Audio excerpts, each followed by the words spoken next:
O título da mensagem é um pouco longo e é tirado do texto bíblico das palavras de Jesus. Respondendo a quem o inquiria, ele disse: Eu sou, e vocês verão o Filho do Homem sentado à direita do Todo-Poderoso e vindo com as nuvens do céu. Nosso trecho de hoje é Marcos 14, 53 a 72. No dia 16 do mês passado, nós começamos a ver os acontecimentos que precederam a prisão de Jesus, que culminariam com a sua morte na cruz do Calvário. E o capítulo 14 começa dizendo: 2 dias depois seria celebrada a Páscoa e a festa dos pães sem fermento. Os principais sacerdotes e os escribas procuravam uma forma de prender Jesus à traição para matá-lo. E no verso 10, nós lemos assim, 10 e 11, desse mesmo capítulo. E Judas Iscariotes, um dos 12, foi falar com os principais sacerdotes para lhes entregar Jesus. Eles, ouvindo isso, se alegraram e prometeram dar dinheiro a ele. Nesse meio tempo, Judas buscava uma boa ocasião para entregar Jesus. Nós já vimos que Jesus, neste contexto, nos últimos dias da sua vida terrena, antes de ressurgir dos mortos, Jesus instituiu o memorial da ceia do Senhor durante a celebração da Páscoa. Vimos isso hoje também de manhã. Depois dali, ele se dirigiu ao Monte das Oliveiras, onde ele tinha o costume de estar para orar. E ali no Getsêmani, e ele, depois de orar e viver momentos de agonia interior, de conflitos interiores entre a sua vontade humana e a vontade do Pai, finalmente Jesus se levantou. Ele disse: levantem-se, se dirigindo a Pedro, Tiago e João, que estavam mais próximos dele, e naturalmente, logo depois, aos que estavam um pouco mais distantes, os outros discípulos que tinham ido com ele lá. E no verso 42, Jesus diz: levantem-se, vamos embora, eis que o traidor se aproxima. No verso 43, e logo enquanto Jesus ainda falava, chegou Judas, um dos 12, e com ele uma multidão com espadas e porretes, vinda da parte dos principais sacerdotes, escribas e anciãos. E o verso seguinte diz: ora, o traidor tinha dado a eles um sinal: aquele que eu beijar é este, prendam e levem-no com segurança. E logo que chegou, aproximando-se de Jesus, Judas disse: mestre, e o beijou. Então eles agarraram Jesus e o prenderam. Nisto, um dos que estavam ali, sacando da espada, feriu o servo do sumo sacerdote e cortou-lhe a orelha. Aos que o prendiam, Jesus lhes disse: vocês vieram com espadas e porretes para prender-me, como se eu fosse um salteador. Todos os dias eu estava com vocês no templo ensinando e vocês não me prenderam. Mas isso é para que se cumprissem as Escrituras.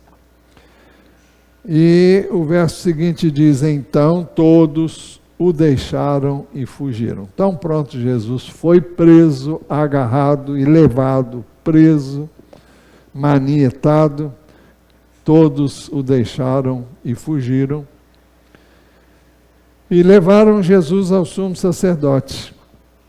E então se reuniram todos os principais sacerdotes, os anciãos e os escribas.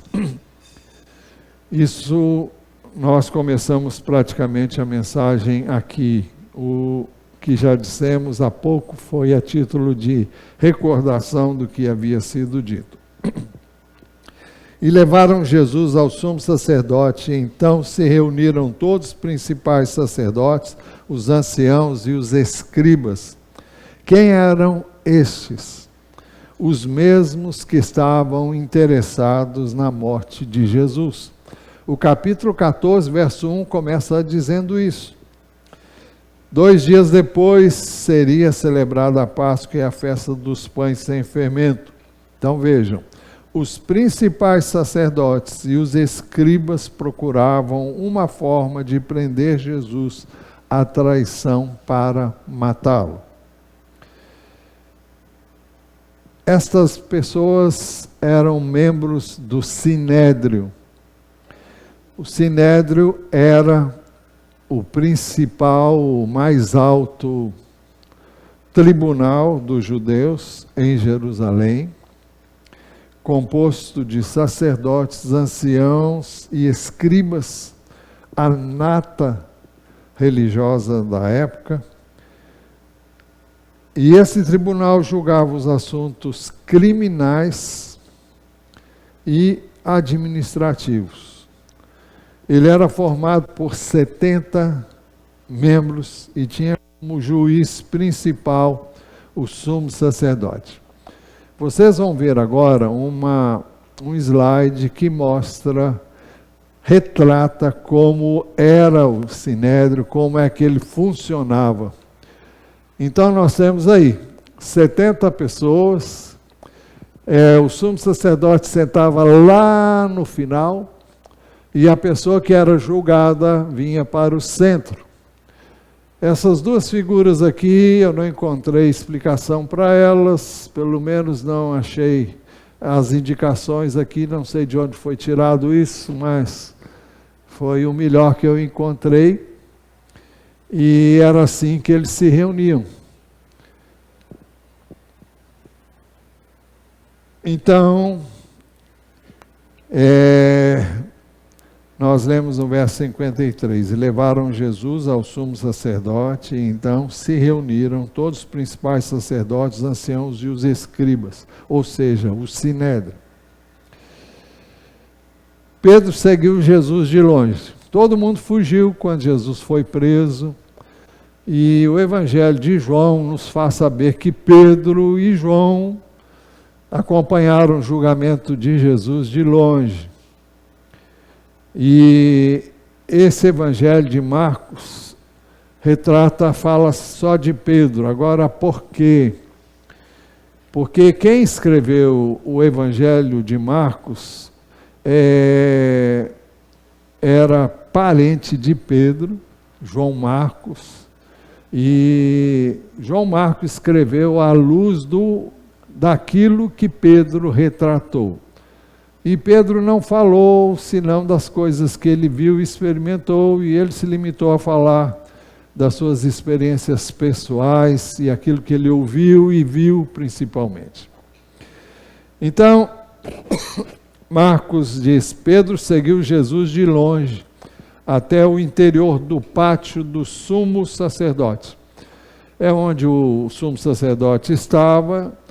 E o texto diz, e estava assentado entre os servos do sumo sacerdote, aquentando-se ao fogo, o que nos faz entender que era uma noite fria, e por isso eles se aquentavam ao fogo. Enquanto isso, o verso 55 diz, e os principais sacerdotes e todo o sinédrio procuravam algum testemunho contra Jesus para o condenar à morte, mas não achavam nada. Enquanto isso, exato. Isso porque muitos vieram e testemunhavam falsamente contra Jesus, mas os depoimentos não eram coerentes. Verso 56. Todo depoimento que não é verdadeiro contém várias contradições que são normalmente evidências de que alguém está mentindo com relação ao que está dizendo. E no verso 57, 58, nós lemos assim: levantando-se alguns testemunhavam falsamente, dizendo: nós o ouvimos, se referindo a Jesus, nós o ouvimos declarar: eu destruirei este santuário, edificado por mãos humanas, e em 3 dias construirei outro, não por mãos humanas. Isso era verdade? Até certo ponto, sim, mas não totalmente a verdade. O Evangelho de João nos dá informações sobre o que Jesus declarou depois que ele entrou no templo e expulsou de lá os vendilhões. Isso está registrado no capítulo 2 do Evangelho de João, a partir do verso 18. Depois de Jesus ter expulsado os vendilhões do templo, então os judeus lhe perguntaram: que sinal você nos mostra para fazer essas coisas? Ou seja, que autoridade você tem para agir dessa maneira? Jesus lhes respondeu. Então, vamos ver o que Jesus disse: destruam este santuário e em 3 dias o levantarei. Os judeus responderam: este santuário foi edificado em 46 anos. E você quer levantá-lo em 3 dias? Ele, porém, se referia ao santuário do seu corpo. Nós sabemos que a Bíblia fala do nosso corpo como templo do Espírito Santo, como santuário. Quem usa a figura de santuário é o apóstolo Pedro.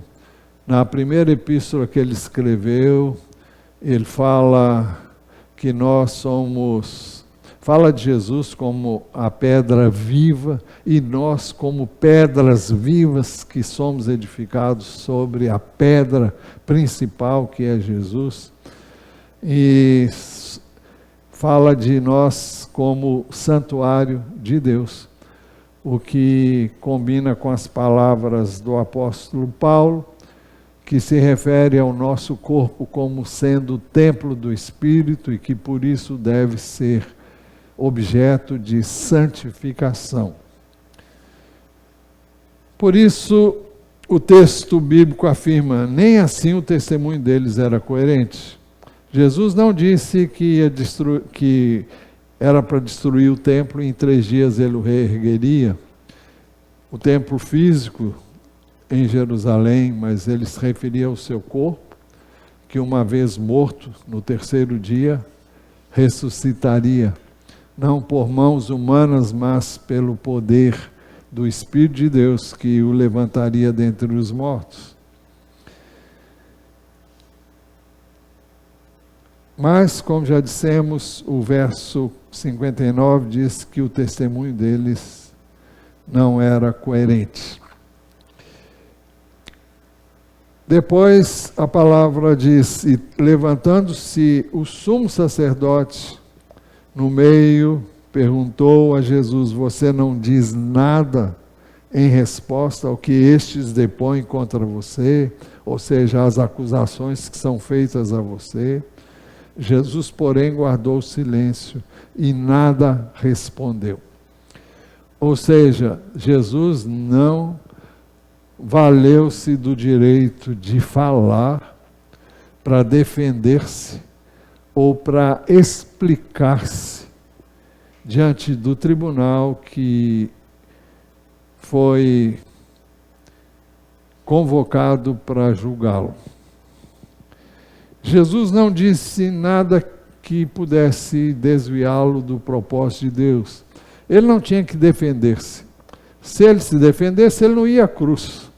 Ele teria 1000 argumentos E ele mesmo disse, quando o prenderam em outro lugar, que não o Evangelho de Marcos, que perguntou para aqueles que estavam com ele se ele não poderia chamar 12 legiões de anjos que o livrariam daquela situação. Poderia, mas não era isso que ele deveria fazer, não era isso que Deus queria. Ele deveria ir até a cruz. Ele deveria nos remir de todo pecado através da sua morte. E Isaías 53, 7 diz assim: ele foi oprimido e humilhado, mas não abriu a boca. Como cordeiro foi levado ao matadouro, e como ovelha muda diante dos seus tosquiadores, ele não abriu a boca. Não abriu a boca em sua própria defesa, porque se o fizesse, já dissemos, ele não seria condenado. Mas ele deveria ser condenado, porque receberia nele a condenação de todos nós. O pecado de todos nós viria sobre ele. Ele veio com essa missão.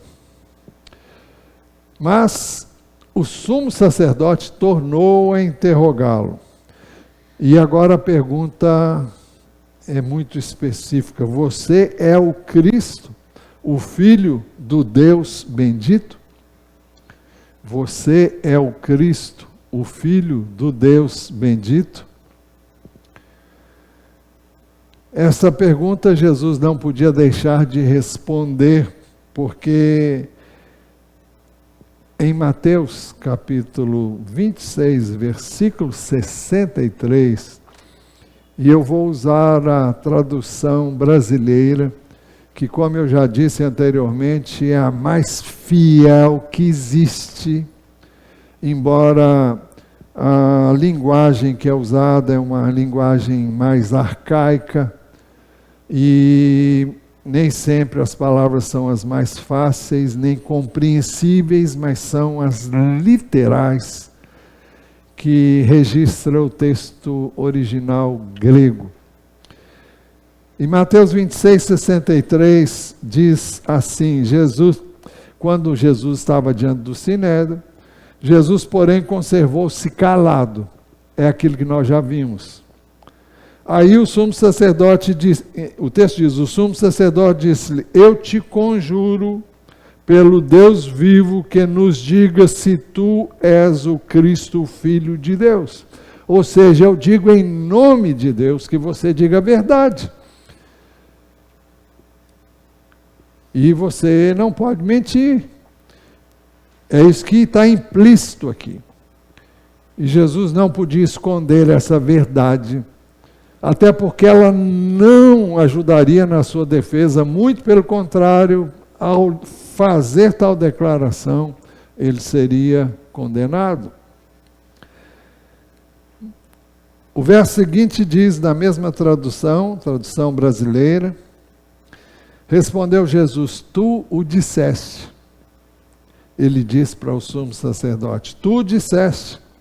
Contudo vos declaro que vereis mais tarde o Filho do Homem sentado à direita do Todo-Poderoso e vindo sobre as nuvens do céu. Se o fato dele declarar que ele era o Filho, que ele era o Cristo, o Filho de Deus, isso já era o bastante para condená-lo, ainda mais quando ele disse que mais tarde eles veriam o Filho do Homem, uma referência a ele mesmo, sentado à direita do Todo-Poderoso e vindo sobre as nuvens do céu. O Evangelho de Marcos, na versão da NAA, é porque esse texto é de Mateus. O que eu vou citar agora é o texto que nós estamos examinando. Quando o sumo sacerdote tornou a interrogá-lo: você é o Cristo, Filho do Deus bendito? Jesus respondeu: eu sou. E vocês verão o Filho do Homem sentado à direita do Todo-Poderoso e vindo com as nuvens do céu. Mateus, novamente, diz assim, e agora é na versão da NAA mesmo. Então aparecerá no céu, Jesus está falando sobre os sinais da sua segunda vinda. E ele diz assim, então aparecerá no céu o sinal do Filho do Homem. Todos os povos da terra se lamentarão. Por que se lamentarão? Porque Jesus vem para levar a sua igreja, mas vem também para trazer julgamento sobre a terra. E as nações que não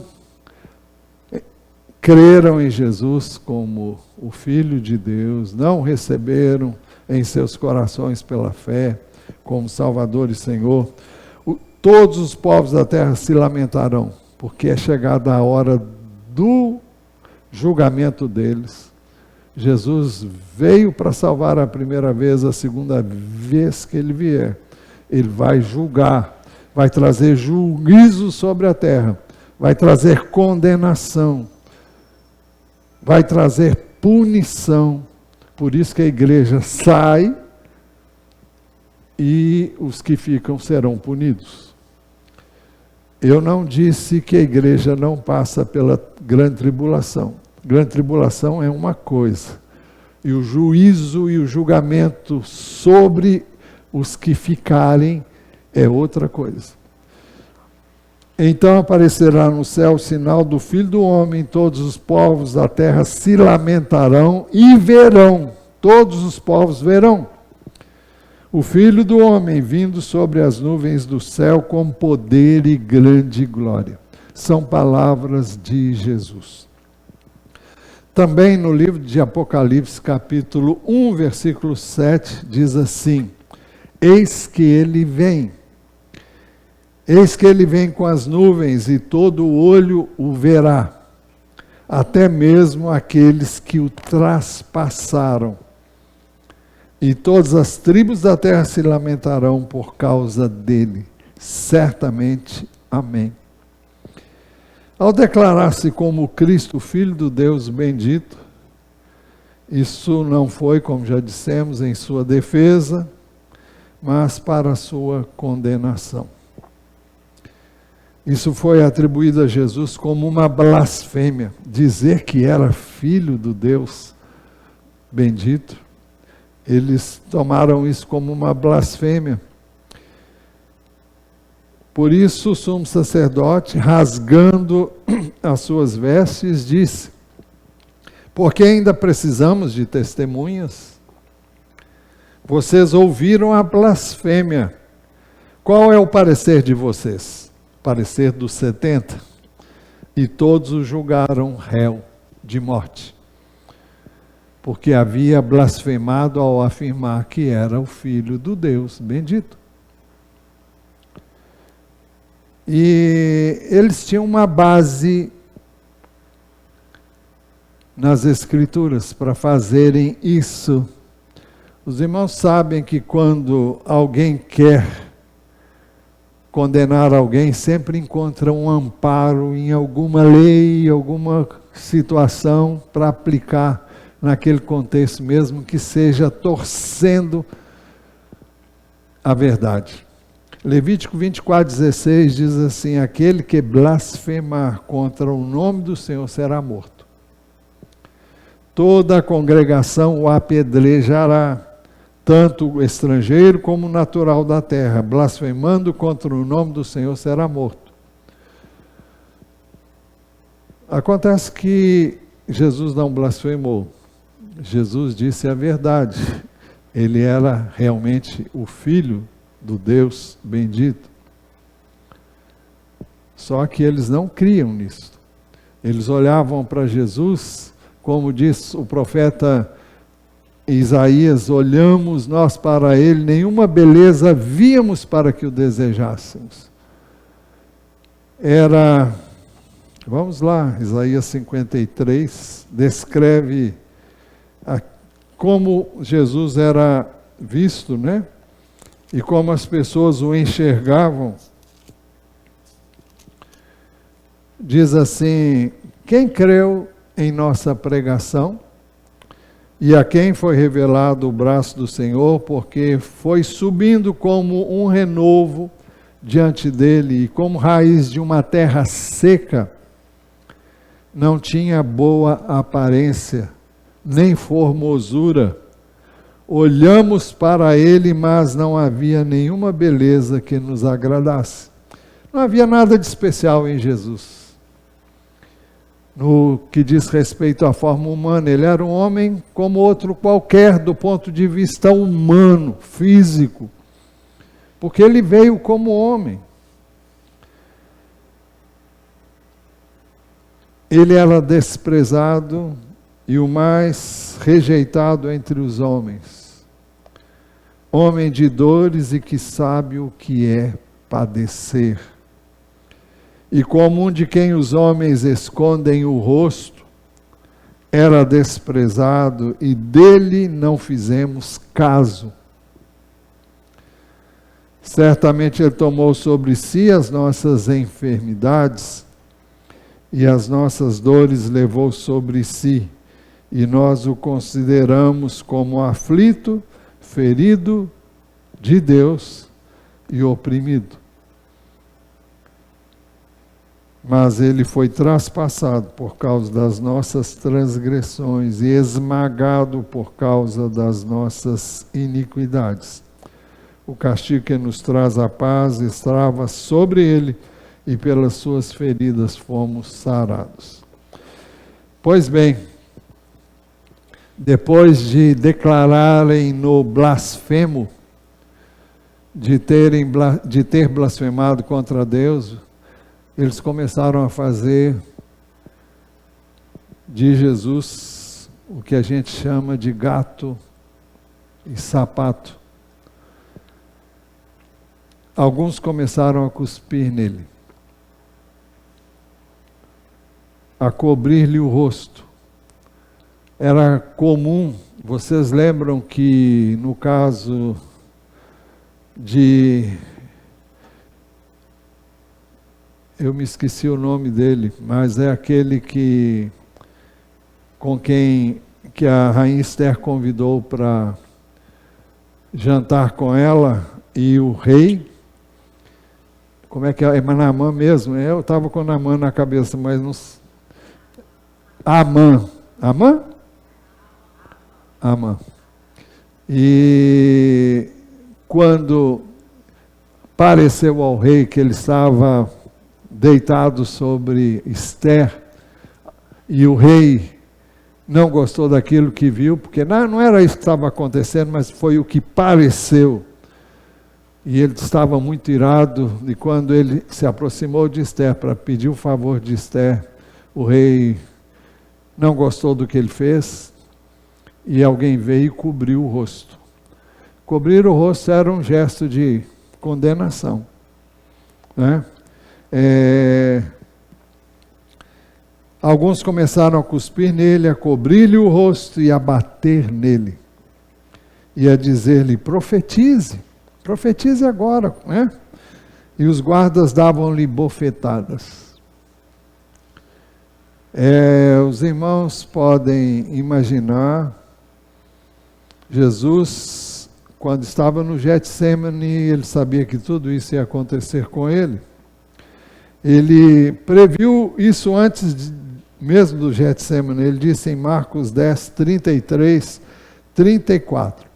Ele disse palavras semelhantes no capítulo 8, no capítulo 9, e a última vez que ele falou sobre isso foi no capítulo 10 do Evangelho de Marcos.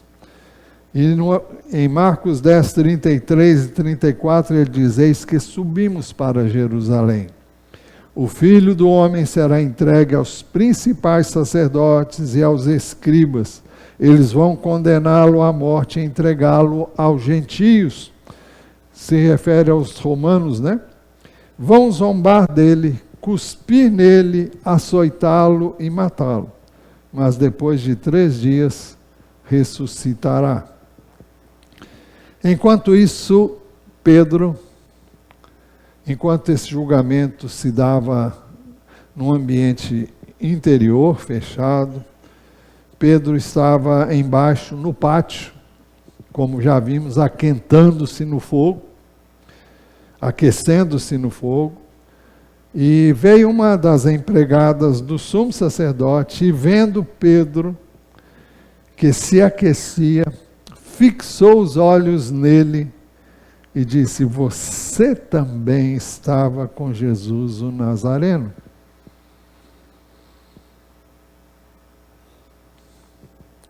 Mas ele negou, dizendo: não o conheço, nem compreendo o que você está falando. E saiu para o pórtico, e o galo cantou. Vamos ver, através de 3 slides, o que é um pórtico. Eu sei que alguns saberão, mas nem todos, e é importante vermos. Pedro estava no meio do pátio, ao ar livre, e agora ele se dirigiu para o pórtico. Vamos ver o primeiro. Isso aqui é um pórtico de grande porte, diga-se de passagem, bem alto, não é? E é uma construção, talvez de um século atrás, no máximo, e vocês já terão visto alguma. É uma antessala, é um alpendre, é algo que dá acesso a um prédio mais amplo. Vamos ver o outro. Aqui é um pórtico menor, mas é um lugar que fica antes da entrada de um prédio. Vamos ver o último. Aqui também é um pórtico. É uma entrada antes de chegar no templo. A primeira igreja batista do Rio de Janeiro tem um pórtico assim. Quem já viu lá? Tá. Pois é. Então, ele negou, dizendo: não conheço, nem compreendo o que você está falando, e saiu para o pórtico, ou seja, foi se abrigar aí. E o galo cantou. O galo cantou pela primeira vez. E a empregada, vendo, ela tornou a vê-lo aí no pórtico, tornou a dizer aos que estavam ali: este é um deles. Mas ele negou outra vez. Pela segunda vez, Pedro negou conhecer Jesus. E pouco depois, os que estavam ali disseram outra vez a Pedro: com certeza, você é um deles, porque também é galileu. Ele, porém, começou a praguejar e a jurar: não conheço esse homem de quem vocês estão falando. Vocês já pensaram na seriedade de tal declaração? É uma coisa muito séria. Aquele que era tão querido do Senhor, aquele que gozou da intimidade do Senhor junto com Tiago e João, estava em todos os lugares que Jesus chamou os 3 para participarem, enquanto os outros não participaram de alguns desses momentos, mas Pedro estava lá. Mas temos que entender que o propósito de Jesus para Pedro não mudou, não. Mas Pedro precisava passar por essa situação. E o texto diz que no mesmo instante que Pedro falou isso pela terceira vez, o galo cantou pela segunda vez, segundo o relato do Evangelho de Marcos. Os outros evangelhos omitem esses detalhes. Ao cantar o galo pela segunda vez, então Pedro se lembrou da palavra que Jesus lhe tinha dito: antes que o galo cante 2 vezes, você me negará 3 vezes. Marcos 14, 29, então Pedro disse a Jesus: ainda que o Senhor venha a ser um tropeço para todos, não será para mim. Mas Jesus lhe disse: em verdade lhe digo que hoje, nesta noite, antes que o galo cante 2 vezes, você me negará 3 vezes. Mas Pedro insistia com mais veemência: ainda que me seja necessário morrer com o Senhor, de modo nenhum negarei. E todos os outros diziam a mesma coisa. Por isso, ao ouvir o galo cantar pela segunda vez, Marcos 14:72 diz: no mesmo instante o galo cantou pela segunda vez. Então Pedro se lembrou da palavra que Jesus lhe tinha dito: antes que o galo cante 2 vezes, você me negará 3 vezes. Então Pedro, caindo em si, começou a chorar. É quando a ficha cai. É quando de repente você descobre que você fez o que jamais imaginou em fazer e nunca quis fazer, mas fez.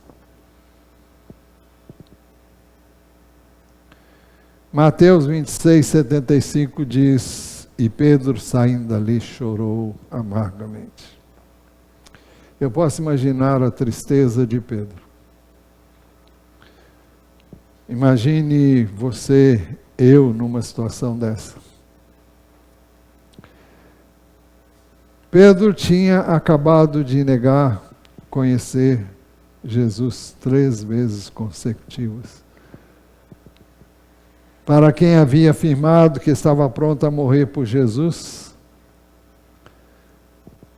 somente diz algo semelhante, tal como: eu nunca farei isso, quem não tem conhecimento de si mesmo. Eu creio que todos nós precisamos ter experiências semelhantes. Se alguma vez dissermos, ou se alguma vez dissemos: eu nunca vou fazer isso, pode saber que você é o candidato número 1 para fazer. Porque basta você dizer que nunca vai fazer para Satanás aproveitar-se e mostrar que você pode fazer. Para que você não pense de você além do que você deve pensar. O que nós entendemos pelo texto é que Pedro se achava o bom.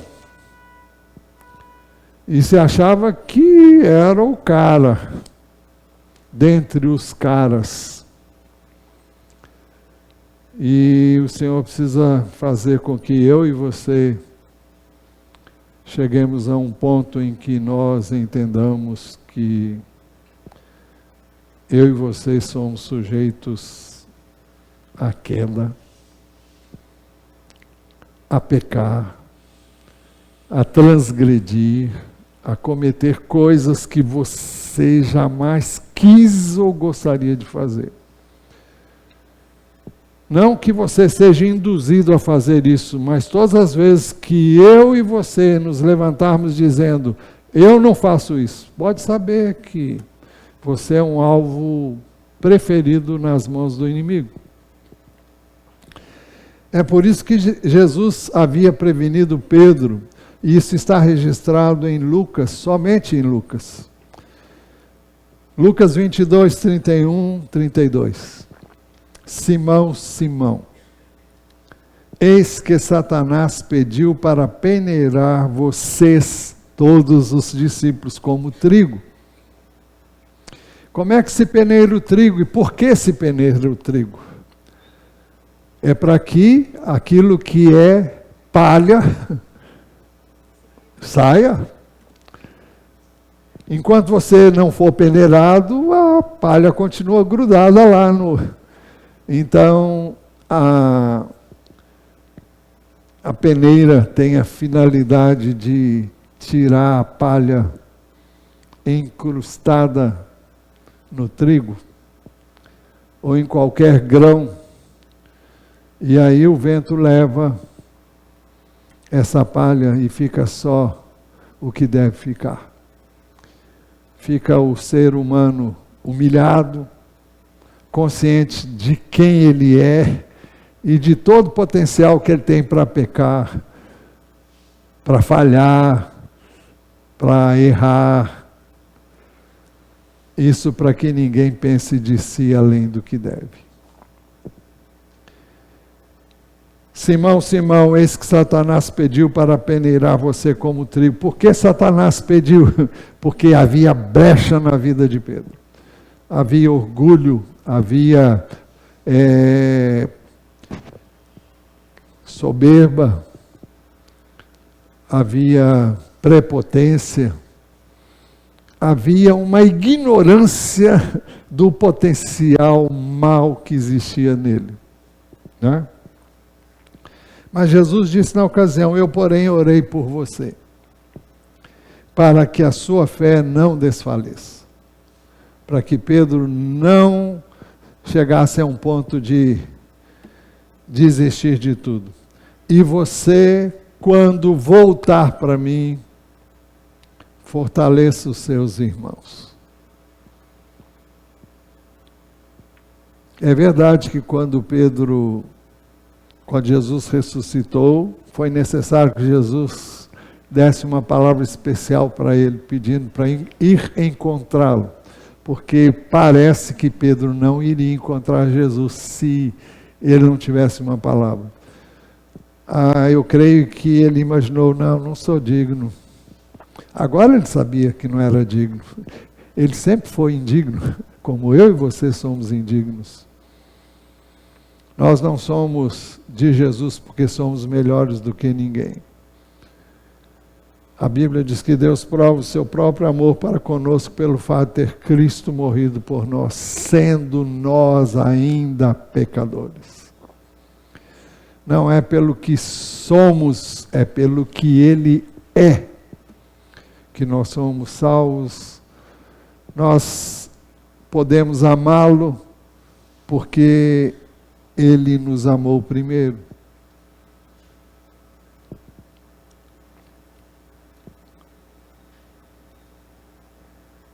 Pedro pensava de si mais do que devia e por isso havia respondido a Jesus: estou pronto para ir com o Senhor tanto para a prisão como para a morte.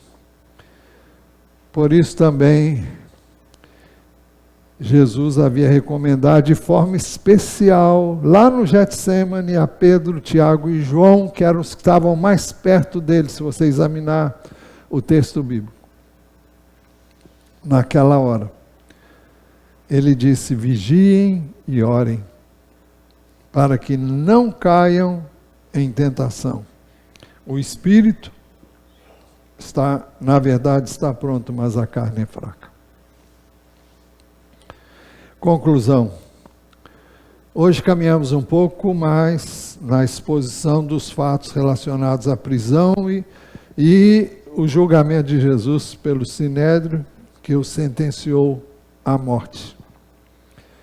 Aprendemos hoje duas coisas principais, talvez mais outras coisas, mas eu gostaria de destacar duas. A primeira é que Jesus foi fiel ao plano e propósito de Deus, apesar de ter vivido momentos de angústia no Getsemane, mas ele, uma vez que ele entendeu e se entregou à vontade do Pai, ele foi firme para o que estava reservado a ele, e ele não titubeou mais, se é que ele titubeou alguma vez. Mesmo sabendo que isso levaria à morte. Todos nós, a segunda coisa é que todos nós somos sujeitos a cair em tentação como Pedro.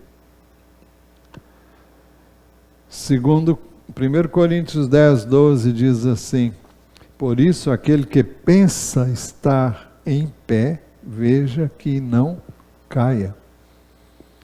Todo que está em pé pode cair. Não podemos pensar que somos infalíveis, que somos impecáveis, porque não somos. É por isso que Jesus nos ensinou a orar. E não nos deixes cair em tentação, mas livra-nos do mal. E do mal aí pode ser traduzido também, livra-nos do maligno.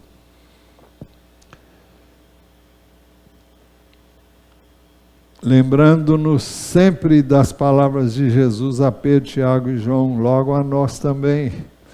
Vigiem e orem para que não caiam em tentação. O espírito, na verdade, está pronto, mas a carne é fraca.